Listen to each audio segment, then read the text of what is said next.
Hi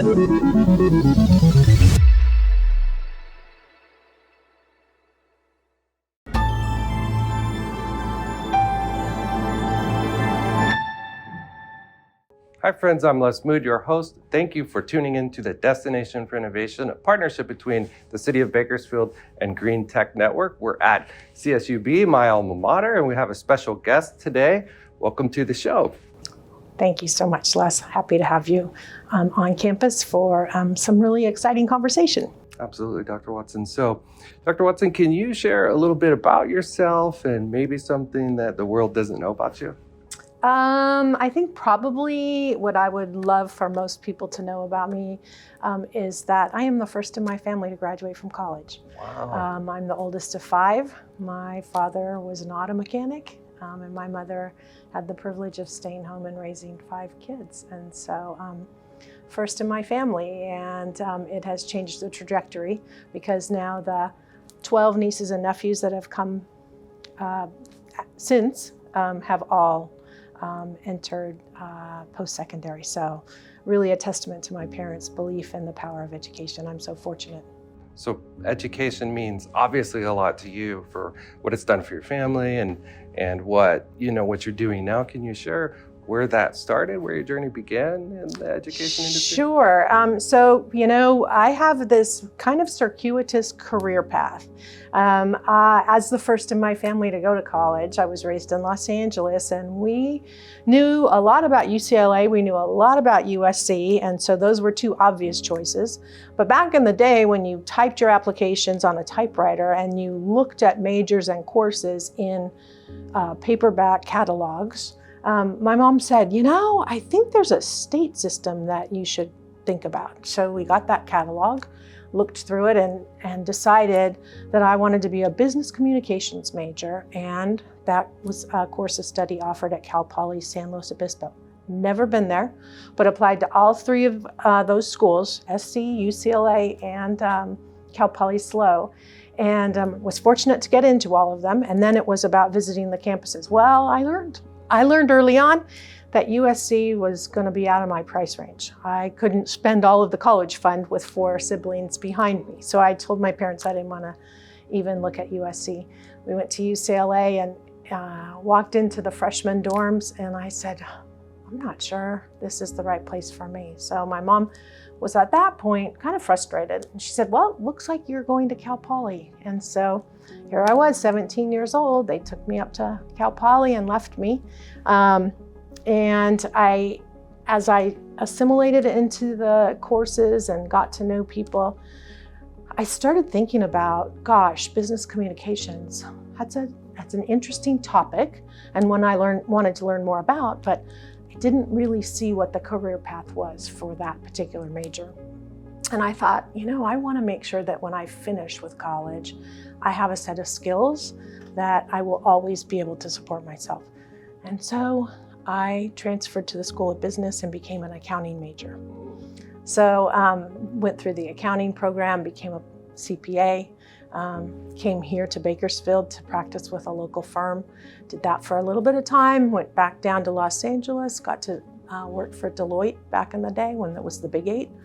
And then came back up to get married to my children's father, who was working in public accounting, and that was too big of a conflict. And so I then became a banker, was the controller for California Republic Bank for about 5 years. I had 2 children and then was able to stay home. Still kept doing some consulting work, financial kind of work as they got older. But then I had one in high school and one in middle school, and I thought, I am not serving as a very good role model. And so decided to start thinking about what my next chapter would look like. And I was fortunate enough to, the kids had gone through and were in the process of going through Fruitvale Junior High. John Hefner, he encouraged me to enter the world of education. And at first I said, I don't know, I don't want to be a teacher. He said, you would be an amazing teacher. I said, I was a big sister and I wasn't a very good big sister. I'm not sure I could be a teacher, but he convinced me. So I enrolled in and got my teaching credential, taught math for a few years at Fruitvale and at BHS, Bakersfield High, home of the Drillers. And then a good friend, Barbara Grimm Marshall, asked me to leave public education, or public education as we know it, and help her with establishing the Buena Vista Edible Schoolyard and what was then Grimway Academy in Arvin, a charter school supporting the communities of Arvin and Lamont, which was just a fabulous opportunity. Really got to know about the transformational power of charter schools. Left there, went to go work for Stuart and Linda Resnick, at the time Paramount Academy, that developed an early college, high school program, as well as an ag program that supported dual enrollment and really some clear-cut pathways for the students of the Central Valley. Made a move as I was entering UCLA to get my doctorate. Decided I needed to make time for both, for a career as well as my education, and so took the job at the Kern Community Foundation as the CEO and president. Did that for a bit of time, and I think really got my feet wet into how do we move and affect change in the broader community, but still had this passion for education. Saw through all of my different wonderful experiences the power of education and the transformational power of education on students and families, communities and regions. And so when the opportunity came for me to make the move from the Community Foundation to here to work with President Zelezny, I jumped at it, and it's been 2 years. So wow. I've done a lot of different things, but I feel like looking back, they all connect with one another, leading right? up to this point. Yeah. So I love how you blazed the trail in your family, but you wanted to leave a path for your younger siblings, and how you went from, communications to accounting to education and where you are now. What does your day-to-day look like, or what are you doing these days in your role to make the world a better place? So I think first and foremost, I see this university, we're the only university within 95 miles, public four-year university within 95 miles. And our role is really to become a very strong regional university. And so regional university says, not only do we want to meet students' needs and educate the next generations or the generations after that, and make education accessible to thousands of students here in Kern County and beyond. We also want to support our faculty and make sure that they have opportunities to do the things that they'd like to do, whether it's research and teaching or just whatever their paths might be. Those are important.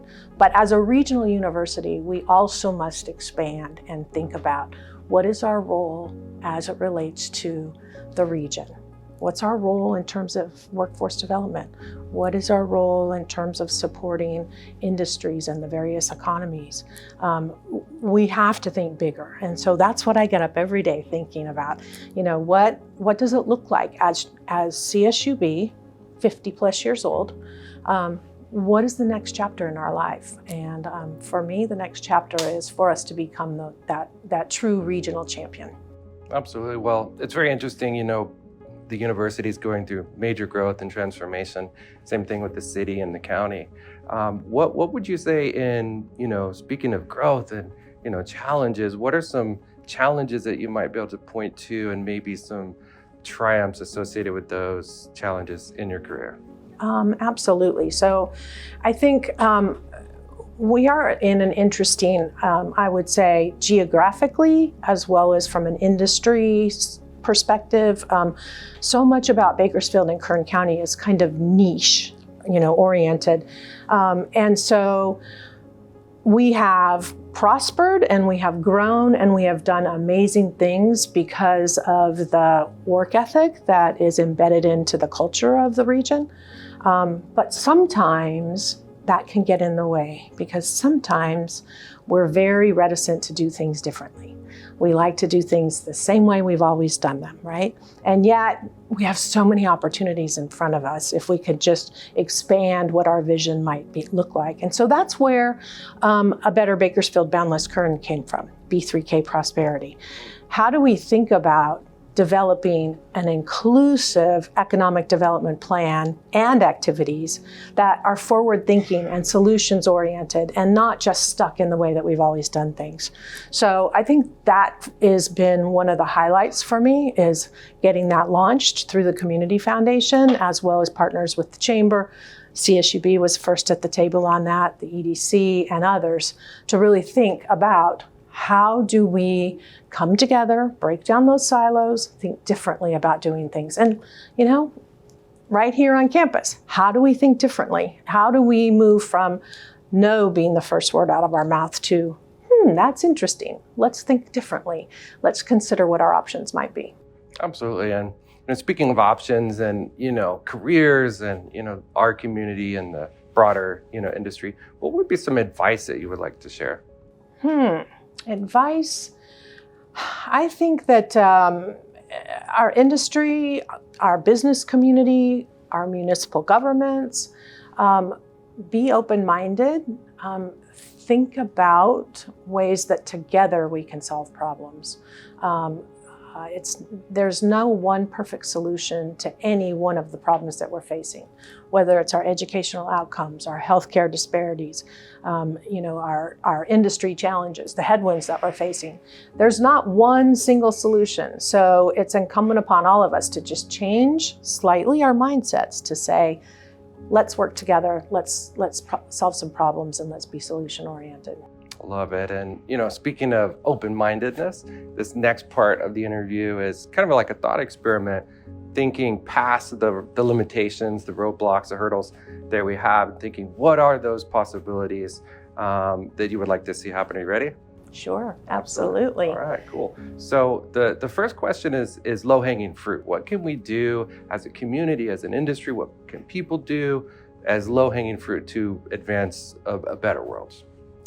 I think first and foremost, it is education, and not education in the terms of formal education, but education in terms of knowledge, true knowledge of the issues that we're facing, right? So when it comes to perhaps an energy transition conversation, I would encourage folks at every level to be knowledgeable. Not that you have to be a scientist speaking about this, but really understand some of the challenges that we're facing, but as well some of the opportunities and solutions that we could embrace. Don't be so reticent to spend time thinking about it, right? And also I would suggest that don't say no and then walk away from the conversation. Say no if that's what your choice is, but come prepared with a solution, right? So we just simply must, as we think about the future, think about solutions. So first and foremost, low-hanging fruit, I'd love for everybody to understand more about carbon neutrality. How are we going to make it happen? What are the pieces that possibly could come into it? Not one single person has the answer. It's going to take, it's like putting together a 500-piece puzzle. It's going to take all kinds of solutions, but we have to come together and be knowledgeable of the information. When you think back to oil exploration 100 years ago, did they have the resources of the scientists at Lawrence Livermore National Lab or the folks at the National Renewable Energy Lab or the faculty here at CSUB? No, none of that happened. None of that existed. And yet things were able to progress and this region was able to prosper. Now we have so many resources available to us, from a technology, from a knowledge, from just a variety of spaces. How can we really use those to our advantage? And what does that look like? Love it. So what are some of the bigger challenges? There's a lot of accomplishments that I've seen since I've been here in 20 years or so. What are some of the bigger challenges and opportunities that we should focus on and we shouldn't ignore? So continue to really, really prioritize the collaboration, the working together. I like to tell people the challenges that we're facing, whether it's an energy transition or education or healthcare, whatever, those problems are large. And there's not one single institution or agency or company that can solve that problem alone. The tent can't be large enough. So we need to build these tents, large tents, and we need to invite everyone in to come together. And again, forward-thinking, solutions-oriented conversation, that's pivotal. We have, it's not news to anyone. We have challenges here. We have, as I mentioned, educational outcomes are not where they should be. We have environmental impacts that continue to really weigh us down. Some of it as a result of just our geography and where we're located in the wonderful Central Valley. But flip side of that is we've got people who are connected to one another, who have trusted relationships with one another, who have a passion. I mean, I wasn't born and raised in Kern. I've been here 30 years now, but it's my home. My parents are now here. They moved up several years ago, and they're enjoying the heck out of living in Bakersfield and consider themselves, residents of Kern County. That's a blessing for all of us if we really can embrace that. You don't get to make those kind of connections in Los Angeles or in San Francisco or in other large metropolitan areas. We need to understand that that's a blessing, but you also have to handle that with great care, right? So we have to be careful that some of our tactics that we may use to sway one side or the other, they may be a little bit too aggressive and too harmful, because we're going to see these people maybe in church or the grocery store or at the bank or wherever it is that we go. So I think sometimes we do lose sight of the fact that, we're a large community, but a small community. And we need to really, I think, treasure that and identify opportunities to work together. I love it. I totally agree. When I moved here, I thought, wow, there's so much going on economically here, but everybody is friendly and nice to each other. And it's like a small town, but it's like the biggest small town in America. You brought up tents and bringing people together. What role, and with your experience at the Kern Community Foundation, what you're doing now, what role do you see community playing in making the world a better place, advancing innovation and that sort of thing? Oh, I think the community, depends on how you define community, right? So from my perspective, let's look at our municipal community. So the county of Kern, the city of Bakersfield, and then our surrounding cities. I'm so impressed by the new leaderships that we have that are supporting these entities and the teams that they're building. I see some real positive forward motion in terms of using resources to really move the needle and the dialogue forward, and being supportive, right? Using those resources to say, hey, we don't know the answer to this, but let's come together. We'll bring in some experts that can help, whether it's writing a grant or having a technical expert come in and provide that really important education.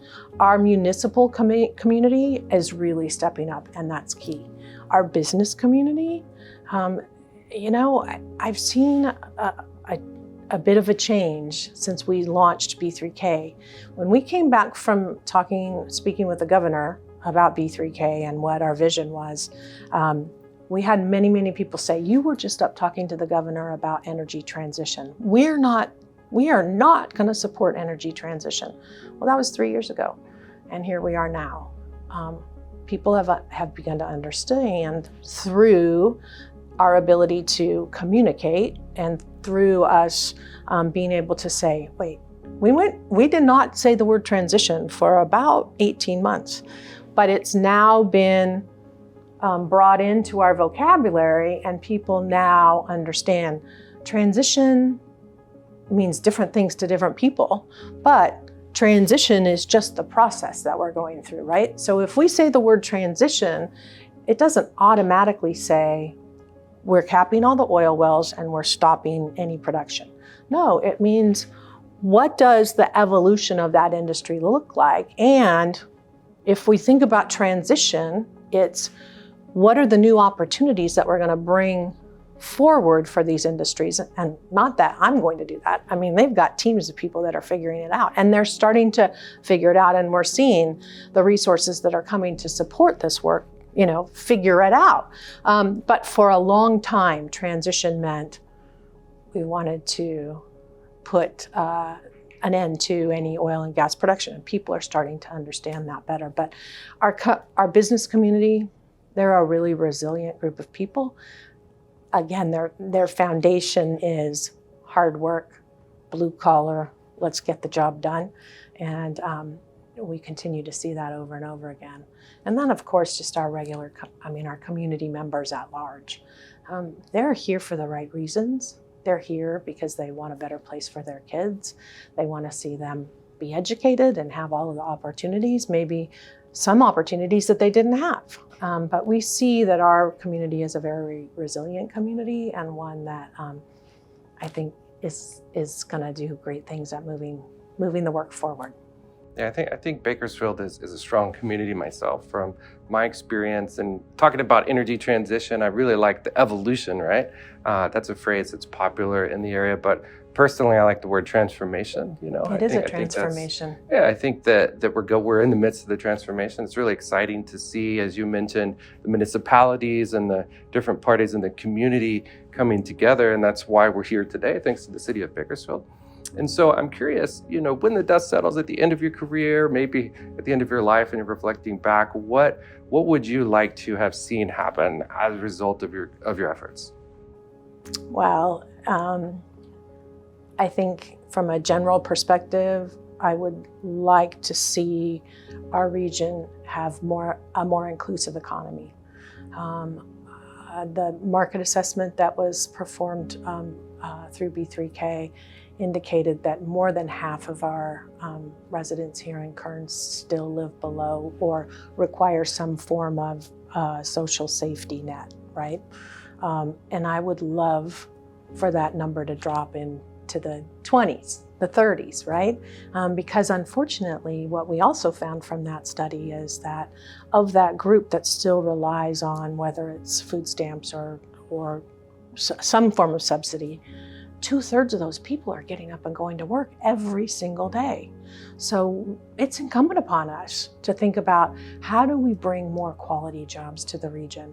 And what does that look like? Does that require more education, or does it require us to think really strategically about the businesses that we want to attract and the businesses that we want to grow? And how do we support the development of those quality jobs? Quality jobs, a living wage, access to benefits, and a career pathway.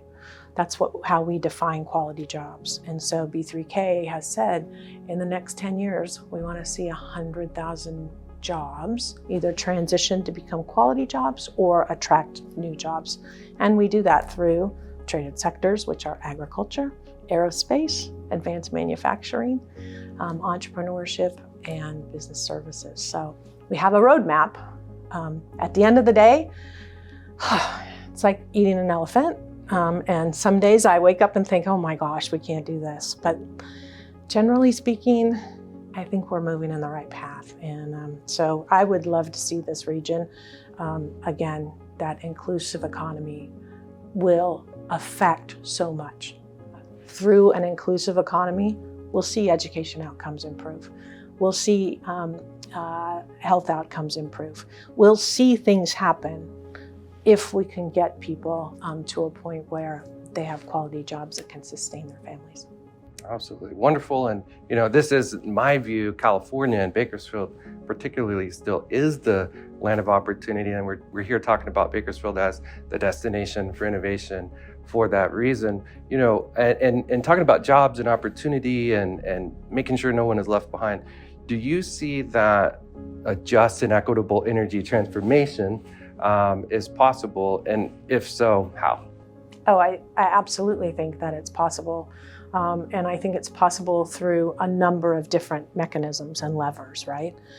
So clearly we need to think about how do we improve our renewable portfolio, we are one of the leaders in wind and solar, right?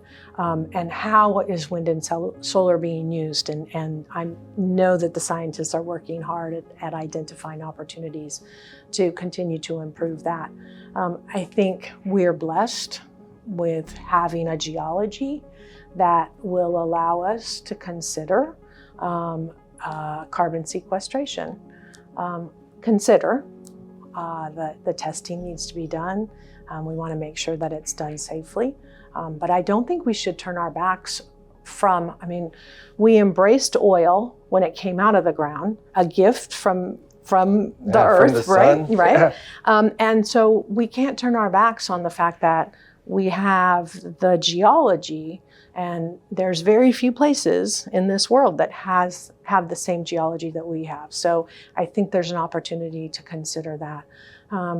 We're hearing about and seeing and learning about so many different levers, whether it's hydrogen, whether it's biodiesel, there are just so many things. The challenge is, I don't think we can move fast enough, right?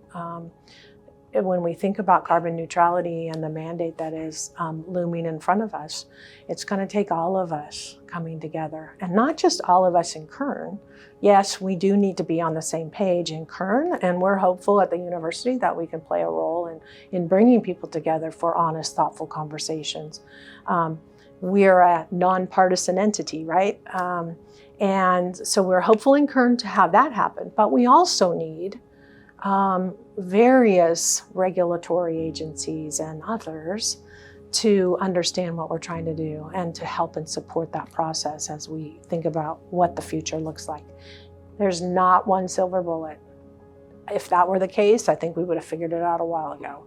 It's going to take a multitude of efforts for us to reach carbon neutrality, but from my perspective, Kern is positioned to be the leader for the state and for the rest of the country. And gosh, wouldn't it be so exciting for us to really be a game changer in California's climate work and to be recognized by folks from all over the world, and then suddenly they want to come in and say, well, what did you guys do right in Kern, and what does that look like? I think we have that potential.